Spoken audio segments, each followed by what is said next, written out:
Hello guys, welcome back to the channel. In this lesson, I am going to walk you through the Premiere Pro interface. So after setting up a new project, you are going to see something like this. Maybe not exactly, but something similar. Right here, you have this layout where you have different panels you can work with.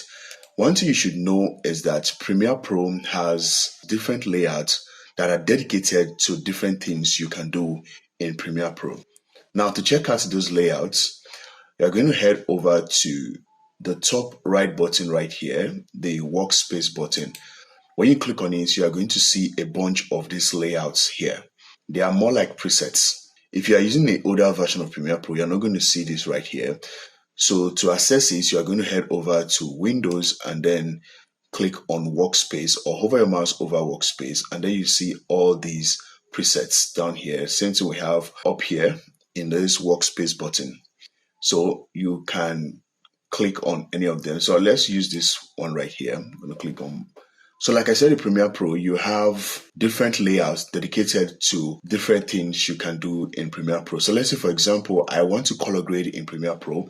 I'm going to select this color option. So when I select the color option, it is going to give me a different layout than the editing layout.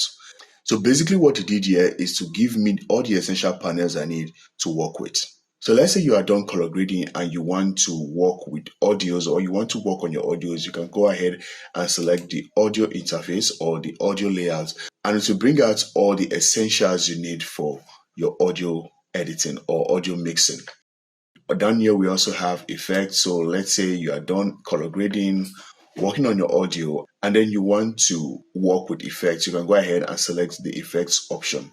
So you have many options right here you can work with. You have the essentials, you have vertical, you have learning, assembly, and the rest. But most times you are going to spend your time in the editing layout. I mean, that's where I spend most of my time. So it might be for you as well.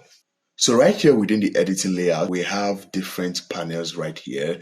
So we have the preview panel. Now within the preview panel, you can access your effect controls, you can access your audio clips, the metadata, audio tracks, and many more. Next to the preview panel, you have your playback panel. Let's, for example, while you're working on your project, you want to check out what you've been working on so far. This is where you check that out, or this is where the playback happens. Now down below your playback, you have your timeline. Now this is where you organize your medias in the order you want them to appear in your project. Now to the left hand side of your timeline, you have your media library. Now this is where all your imported medias, your audios, your videos, and probably photos appear or stay in your project. And up here you can also access your effects, your markers, history, libraries, media browser, and many more.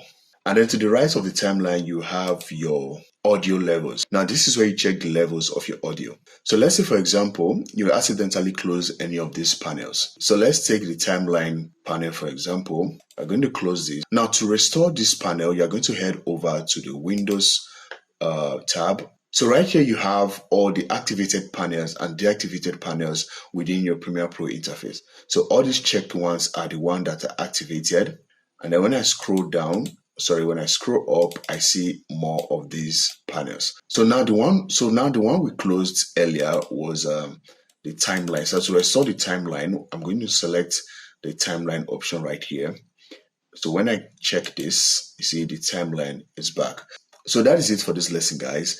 In our next lesson, I am going to show you how to import media in Premiere Pro. That is how to import the videos, the audios, and photos you need in your project. Thank you, and I will see you in the next lesson.